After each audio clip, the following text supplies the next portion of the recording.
नमस्कार दोस्तों, कैसे हो आप सभी? आशा करते हैं ठीक होंगे।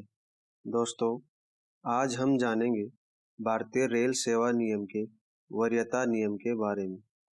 इसमें हम आपको बताएंगे कि रेल कर्मचारियों की वरीयता किस प्रकार से निर्धारित की जाती है। तो बने रहिए हमारे चैनल XYZ फैक्ट के साथ।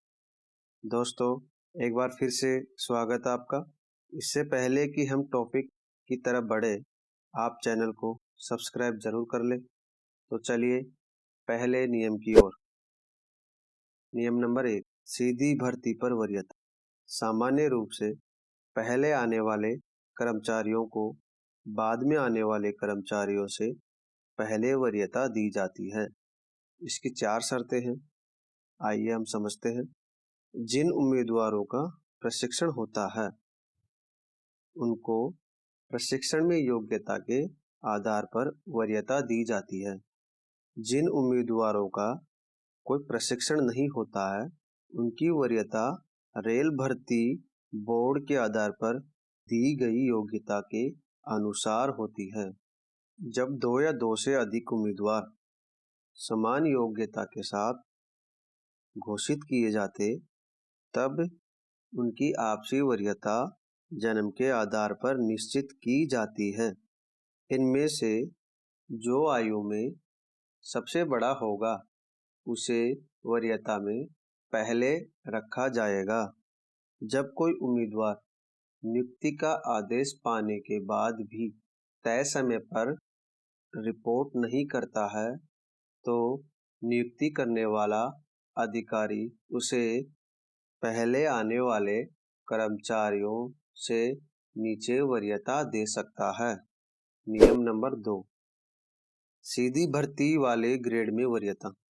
जिन पदों पर कुछ भाग सीधी भर्ती एवं कुछ भाग पदोन्नति से भरा जाता है एवं दोनों की तारीख एक ही हो तो ऐसे मामलों में पदोन्नति वाले उम्मीदवार को पहले वरीयता दी जाती है।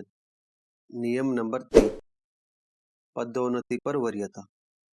पहले नियुक्त कर्मचारी को पहले व बाद में नियुक्त कर्मचारी को बाद में वरीयता दी जाती है और यही वरीयता क्रम पदोन्नति में भी जारी रहता है। प्रशासनिक कारणों से नए पदों का कार्यभार संभालने में कुछ विलंब हो जाता है तो भी कर्मचारियों की वरीयता में कोई प्रभाव नहीं पड़ेगा। नियम नंबर 4, विभागीय परीक्षा द्वारा पदोन्नति में वरीयता। जब किसी नॉन सिलेक्शन पद पर विभागीय परीक्षा द्वारा पदोन्नति होती है तो परीक्षा में उत्तीर्ण सभी कर्मचारियों की वरीयता उनकी मूल वरीयता के अनुसार होगी। जब कोई रेल कर्मचारी किसी कारण से परीक्षा में अन्य कर्मचारियों के साथ नहीं बैठ पाता है तो वह जब भी उपलब्ध हो उसे तत्काल परीक्षा में बैठाना होगा और यदि वह उत्तीर्ण हो जाता है तो वह पद पर पदोन्नति का उसी तरह से हकदार होगा जैसे उसने अन्य कर्मचारियों के साथ परीक्षा उत्तीर्ण की हो, बशर्ते परीक्षा में नहीं बैठने की परिस्थितियां इस प्रकार से हो। यदि रेल कर्मचारी बीमार है जिसकी वजह से वह परीक्षा में नहीं बैठ पाता है, चिकित्सा प्रमाण पत्र होना अति आवश्यक है। यदि रेल कर्मचारी के परिवार में से कोई व्यक्ति गंभीर रूप से बीमार हो जिसकी वजह से कर्मचारी परीक्षा में नहीं बैठ सकता, इसका भी चिकित्सा प्रमाण होना अति आवश्यक है।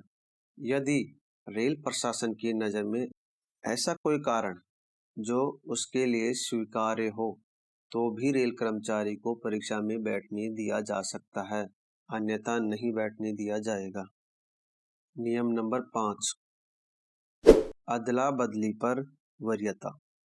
जिन कर्मचारियों का रेलवे के किसी मंडल या जोन में अदला बदली के द्वारा ट्रांसफर होता है तो इनकी 2 प्रकार से वरीयता निर्धारित की जाती है। एक है कर्मचारी की ग्रेड में पदोन्नति की तारीख और दूसरा है उस कर्मचारी की वरीयता जिसकी जगह पर ट्रांसफर हुआ है। इन दोनों नियमों में से जो भी नीचे होगी वही वरीयता कर्मचारी को मिलेगी। छठा नियम है प्रशासन के हित में स्थानांतरण। जब किसी कर्मचारी का ट्रांसफर प्रशासन के द्वारा प्रशासन के हित में किया जाता है तो उसकी वरीयता पर कोई प्रभाव नहीं पड़ता है, और यदि कर्मचारी का ट्रांसफर किसी शर्त पर हुआ है तो वह उसे मिलेगी। नियम नंबर 7, कर्मचारी के अनुरोध पर स्थानांतरण। यदि किसी रेल कर्मचारी का ट्रांसफर एक रेलवे से दूसरे रेलवे में उसके अपने अनुरोध पर होता है तो उसे सीधी भर्ती की ग्रेड में सबसे नीचे वरीयता दी जाएगी, चाहे पहले उसकी ग्रेड और वरीयता कुछ भी हो। दोस्तों, हमने उन सभी नियमों के बारे में समझ लिया है जो हमारे लिए जरूरी है और अक्सर हमारे काम आते हैं। अगर आपको यह वीडियो अच्छा लगा हो तो चैनल को सब्सक्राइब और शेयर जरूर करिए ताकि यह जानकारी सभी जरूरतमंदों के साथ साझा हो सके। फिर मिलेंगे अगले वीडियो में।